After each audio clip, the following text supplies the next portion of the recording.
Welcome to today's webinar on compliance in mining, which forms part of Mayer Brown's Mining Insights series. My name is James Ford, and I'm a Senior Associate in Mayer Brown's London office. We are joined today by my colleagues Audrey Harris, Juliet Gunev, and Sam Eastwood. Audrey is the former Chief Compliance Officer of global resources company BHP, and she co-chairs Mayer Brown's Global Anti-Corruption and FCPA practice. Juliet is a New York and Australian barred attorney and previously worked with Audrey at BHP. Together, they bring a wealth of external counseling and in-house experience from the mining sector to today's webinar. Sam and I have advised numerous mining companies in a number of compliance areas, including anti-bribery and corruption, sanctions and export controls, and business and human rights. Sam also has extensive experience working as a monitor or independent compliance consultant, reporting to the World Bank, African Development Bank, and the Serious Fraud Office, and so he is familiar with regulatory expectations and the lessons that can be drawn from different sectors. As a team, we support our colleagues in relation to M&A deals, supply agreements, and compliance and investigations matters. An underlying theme throughout this webinar is how mining companies can create value through their approach towards compliance risk, particularly in the context of their supply chains. We will consider these questions under the four broad headings listed on the slide. Our aim is for you to develop a picture not only of how your company can manage increasing stakeholder expectations and address existing supply chain risks, but also how you can prepare for new and emerging risks and build back better in response to the COVID-19 pandemic. To start, Audrey and Juliet will reflect on the implications for the mining sector of increasing stakeholder expectations. Thank you, James. Let's start with terminology because it tells the story of a trend. The terms stakeholder, corporate responsibility, and reputational value represent global trends pulling non-financial risks squarely into the corporate consciousness. First, the rise of the stakeholder. This term and the related broadening of the purpose of corporations is best reflected in the U.S. Business Roundtable's 2019 announcement redefining the purpose of a corporation. As one of the preeminent business lobbies in the United States, including the CEOs from leading companies from Apple to Walmart, this signaled an important shift in corporate purpose.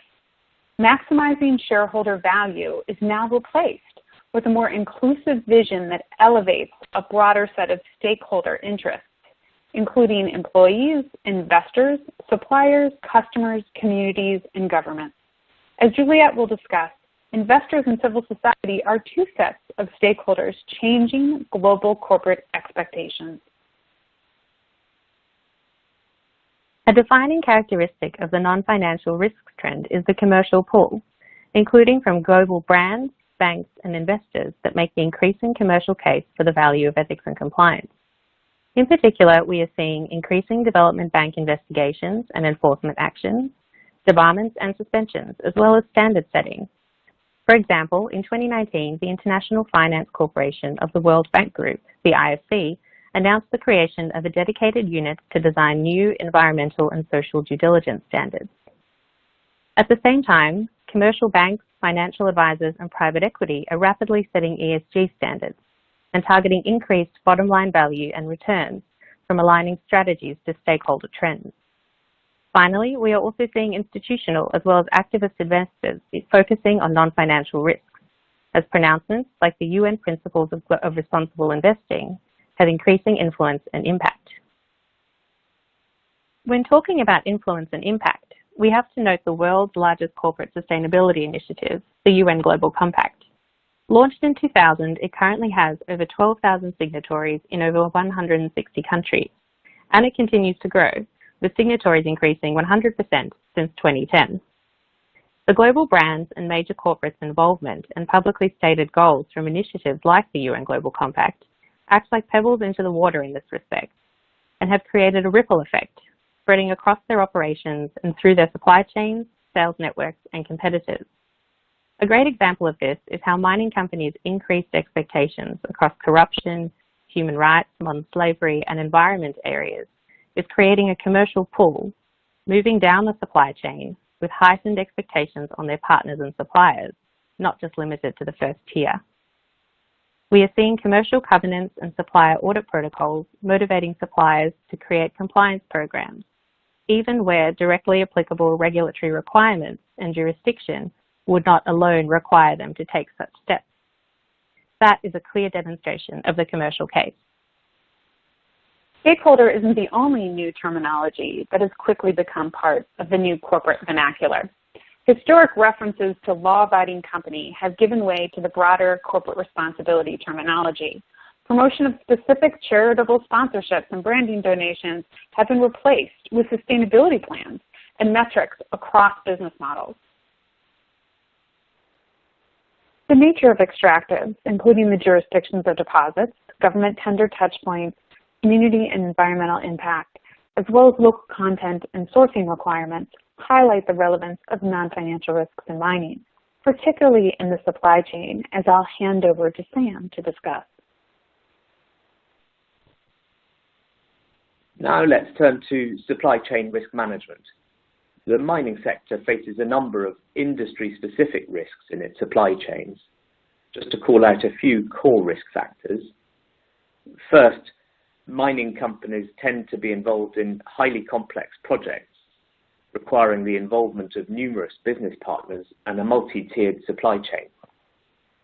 These are typically high-value projects where agents, consultants, contractors and subcontractors may be engaged at different stages of the supply chain. Risks can derive from a number of factors.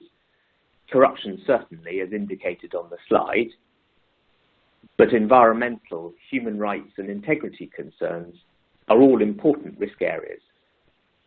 These are often interlinked. For example, an environmental permit which is procured by corruption in circumstances where relevant regulations are not complied might result in an environmental impact relating, say, to water quality or flooding, which could in turn have a significant impact on the human rights of the local community.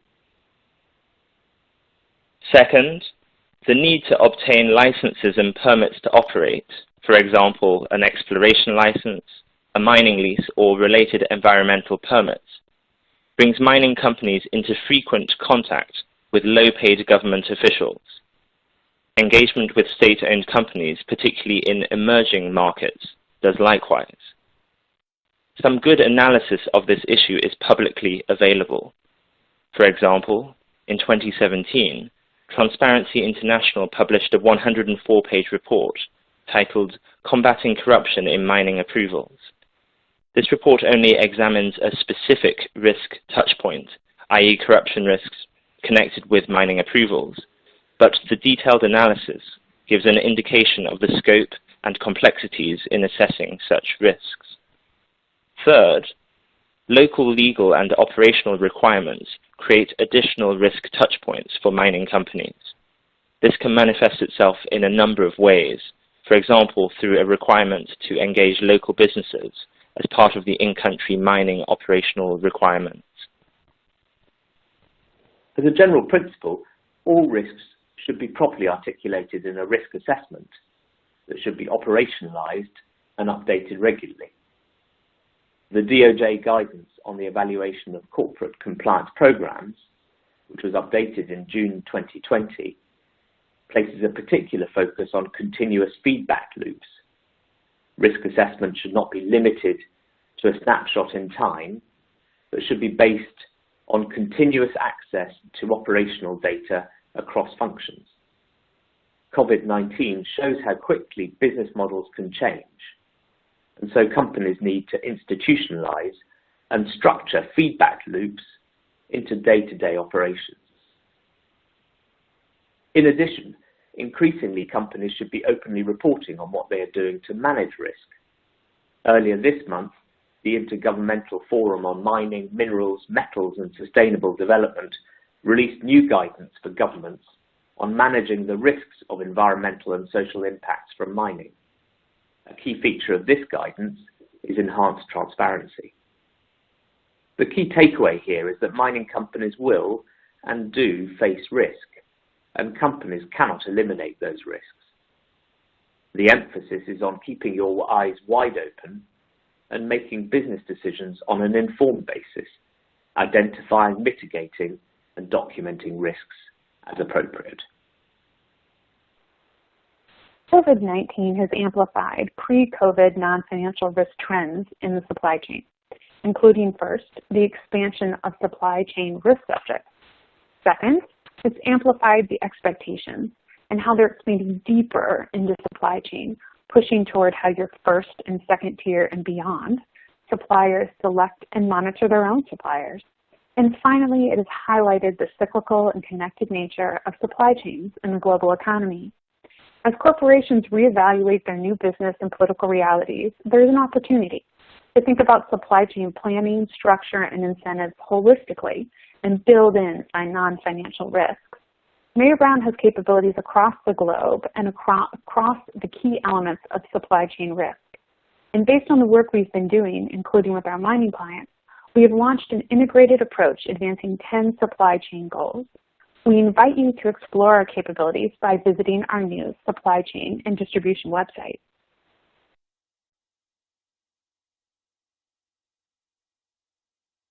It would be remiss not to refer to the challenges brought about by the current pandemic. Non-financial risks were already receiving more attention in the lead-up to COVID-19, amid the backdrop of increased attention from shareholders and investors. But now, there is further increased sensitivity around ESG factors. You only need to look as far as Boohoo, a hugely successful fast fashion business that lost 50% of its share value, £1.5 billion, in just 48 hours, following the revelation that its products can be linked to a Leicester factory, where employees were allegedly being paid less than half the minimum wage and were operating in unacceptable working conditions. A key takeaway from this is not the length of the supply chain, but that the factory could ultimately be linked to Boohoo as the end retailer.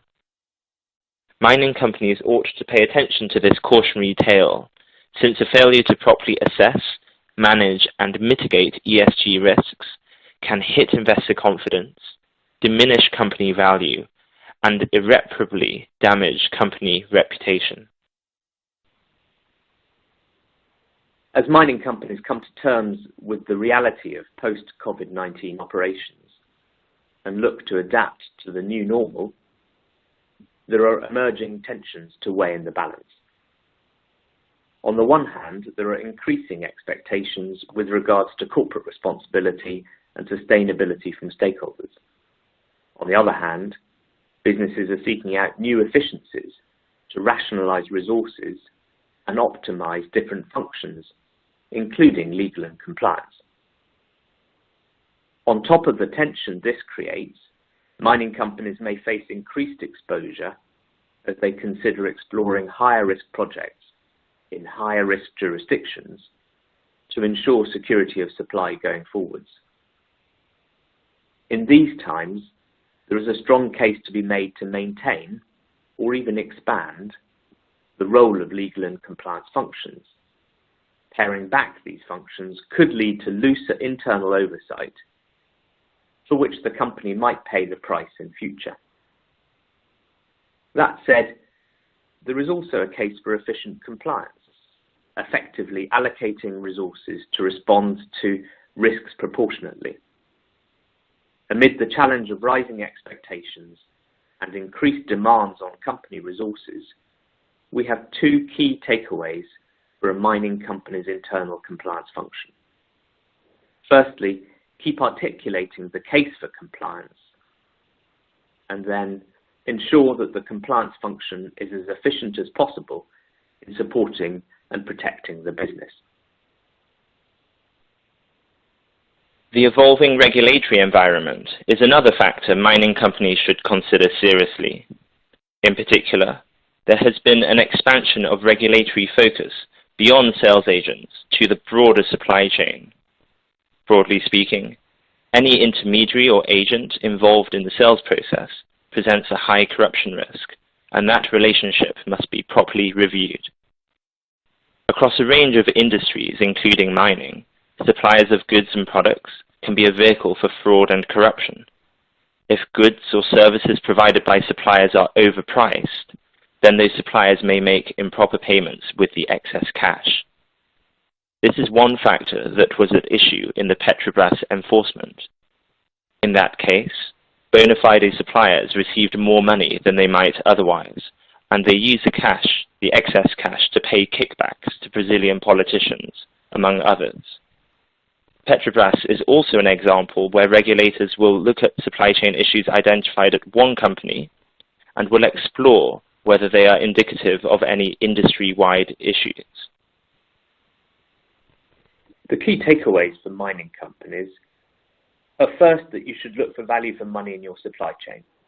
Overpriced contracts and/or contracts for fictitious services are possible routes for making improper payments.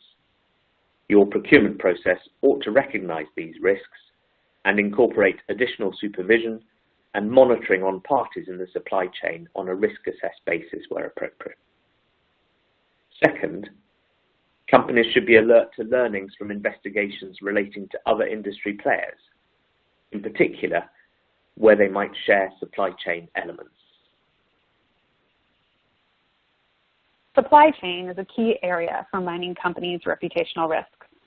24-hour online news, Twitter posts, and social media videos continue to raise the stakes of reputational risk. This is increasing the need for all companies, including miners, to make an affirmative case for their business's continued license to operate. In this context, external stakeholders are increasingly looking to not only influence new legislation and regulation, but to creatively apply existing laws and coordinate with social and civil initiatives focused on influencing via reputational risk pressure points. As the sector works to redefine its image, making the case for the social good of mining, once perhaps taken for granted as providing jobs, services, and products, is ultimately what many mining corporations are now fighting for. An E&Y 2020 survey placed license to operate as the #1 concern in mining. In this way, mining is a bellwether, and many in the industry have already been looking for proactive approaches to address the underlying non-financial risks that play a pivotal role in social license.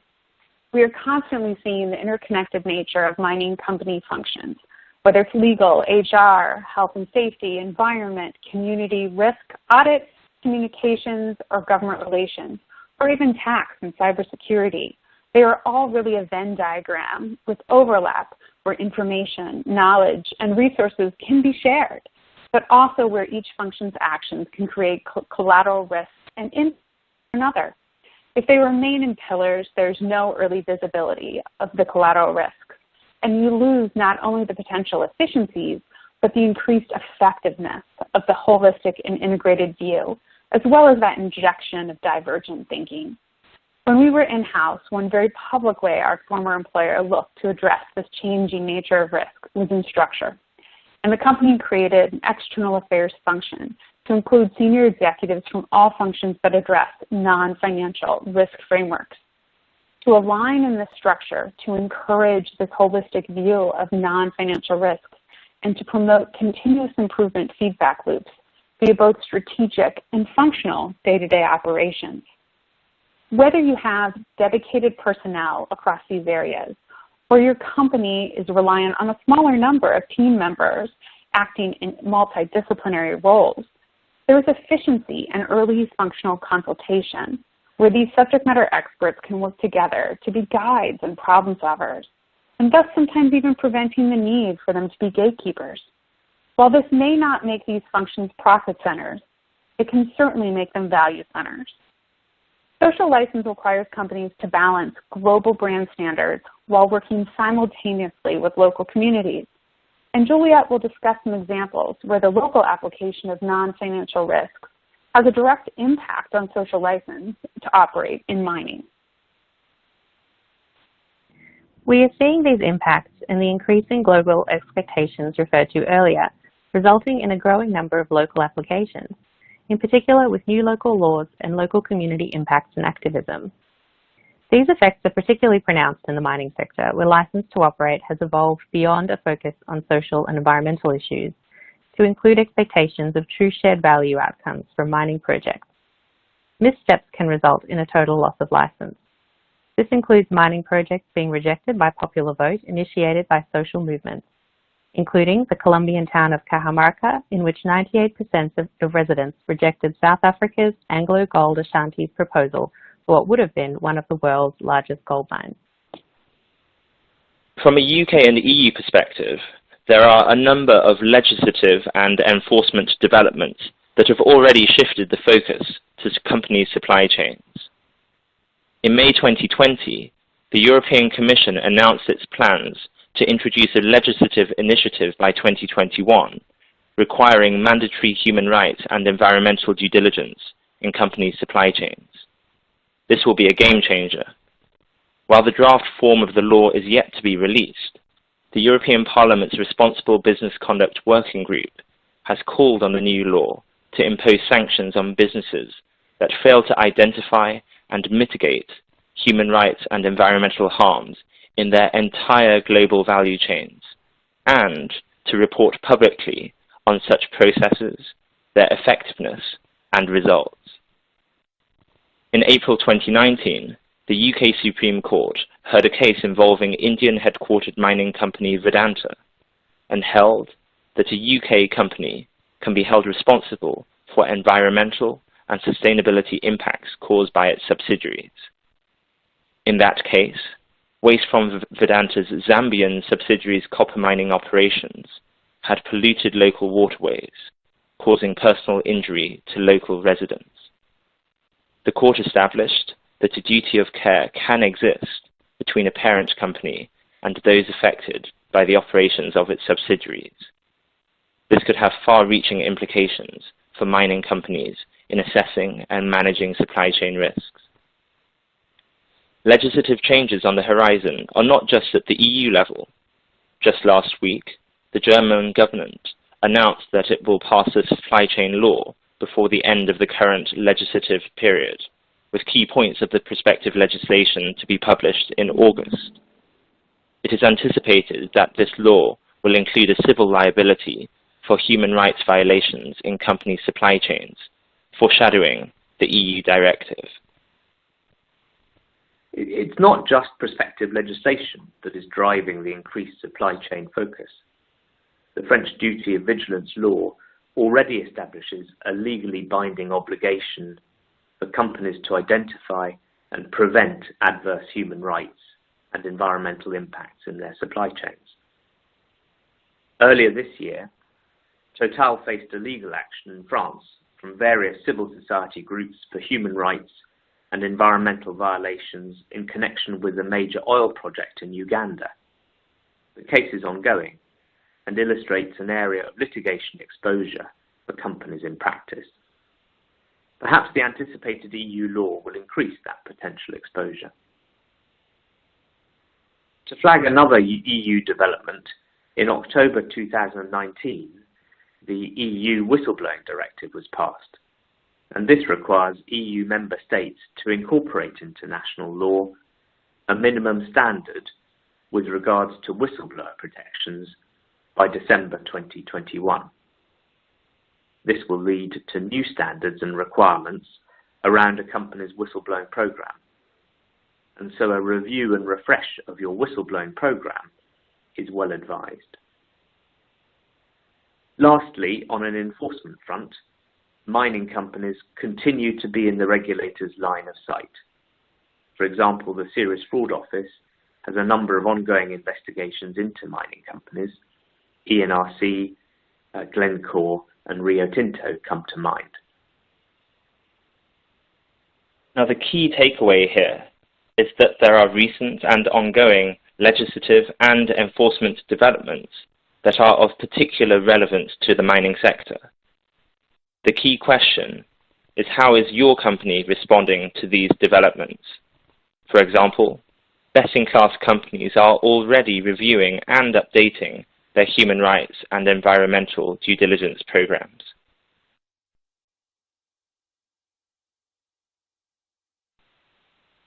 As in-house counsel, I was always looking for practical tips and takeaways that I could immediately apply. So we can't help but give our own few COVID Build Back Better E&C pointers. First, it's not business as usual. Assuming that your company's standard protocols have been continuing during these exigent circumstances can create even more risk. We have worked with clients to create risk-based emergency protocols that recognize the unique circumstances and build structural mitigation safeguards to prevent the urgent from becoming the new normal. Whether a company kept standard policies in place or instituted emergency protocols, now is the time for E&C teams to acknowledge that either strategy may have created a period of mismatch between risks and controls. And now is the time to do two things. One, identify and prioritize the highest risk areas for mismatch. Often, these will be characterized by the highest points of business pressure. Second, plan and resource risk-based look-backs in the form of audits, reviews, or monitoring protocols. These can not only help detect what may have fallen through those cracks of pressure, but they can also help inform how a company's business model and risk profile has changed and evolved over COVID-19. A company's risk profile is never static, but is responsive to what is happening in its business model and supply chain in real time. This is also where ethics and compliance teams can show their value in issue spotting strategic changes to risk profile, with an emphasis on identifying the unintended consequences and collateral risks that may have been created during this dynamic time. For example, are there health and safety standards or new trade and customs regime changes that could create collateral anti-corruption risks? In response to supply chain continuity or emerging reshoring regulations, are supply functions changing supplier makeup profiles or control points? This can only be achieved if you prioritize cross-function coordination, an approach that can also maximize resource impact. Also, companies need to get ready to catch the increasing whistleblower reports and responses. We're seeing circumstances drive new conflicts of interest and business, workplace conduct and behavioral issues. Remote work, as well as the potential for job insecurity, are also increasing overall reports in the numbers category, both in internal and external reporting. In fact, the SEC recently reported a 35% increase in whistleblower tips in the last few months when compared to the same period last year. Here, staffing to review, triage, and respond is central to being prepared to catch within the E&C function. But so too is thinking about updating triage protocols, reporter responses, and escalation matrices to reflect the changes in risk and reporting and to ensure that the highest level reports are responded to in a timely manner. This also means focusing on a dynamic state of continuous improvement, including not relying solely on what DOJ's updated guidance refers to as a, quote, snapshot risk assessment. Rather, setting up and institutionalizing this continuous approach to changes in a company's risk profile can be a key part of building back better from the multiple challenges that companies have faced in 2020.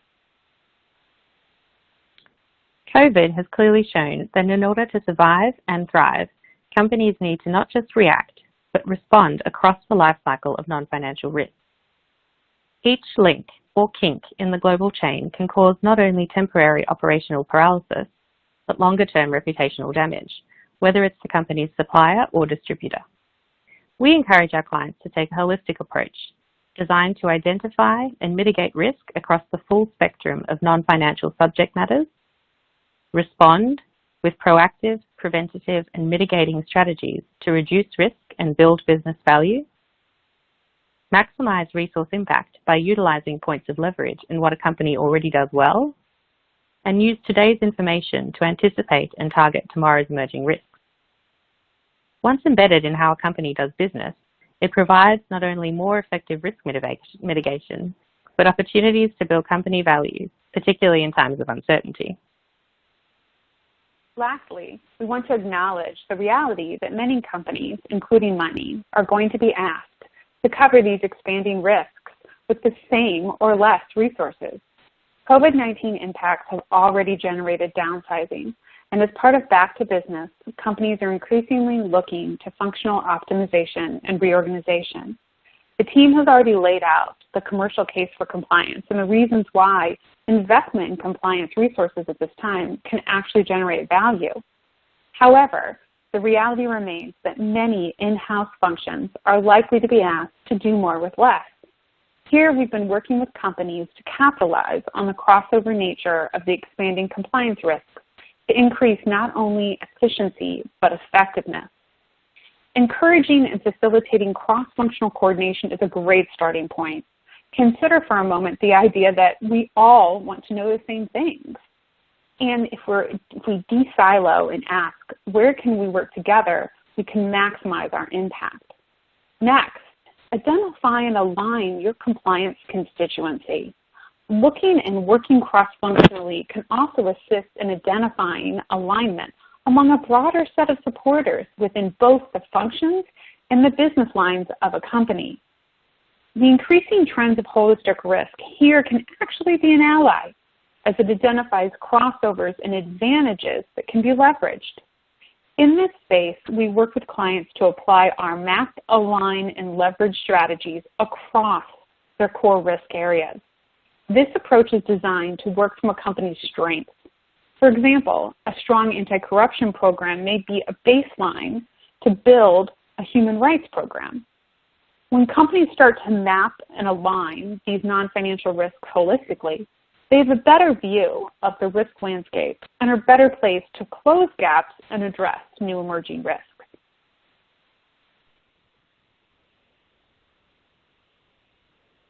To summarize, first, mining companies are facing increasing pressure from multiple angles with regards to compliance risk. Internally, tight budgets are squeezing already stretched legal and compliance functions. Externally, expectations are increasing, despite the increasingly challenging business environment. Second, legislation that has been enacted or is in the pipeline heightens compliance risks, particularly in the supply chain. Regulators are expecting more, and mining companies must respond accordingly. In recognition of these points, mining companies need to seize the initiative to proactively address emerging compliance risks. In practice, this includes developing and keeping your compliance program under review, reporting more openly on what steps you are undertaking to manage risk, and guarding against silos and instead adopting a holistic approach towards risk management. This brings us to the end of this webinar. Thank you for joining. We hope you found it helpful, and please do get in touch if you have any follow-up queries. Thanks again for listening, and we look forward to you joining our future webinars.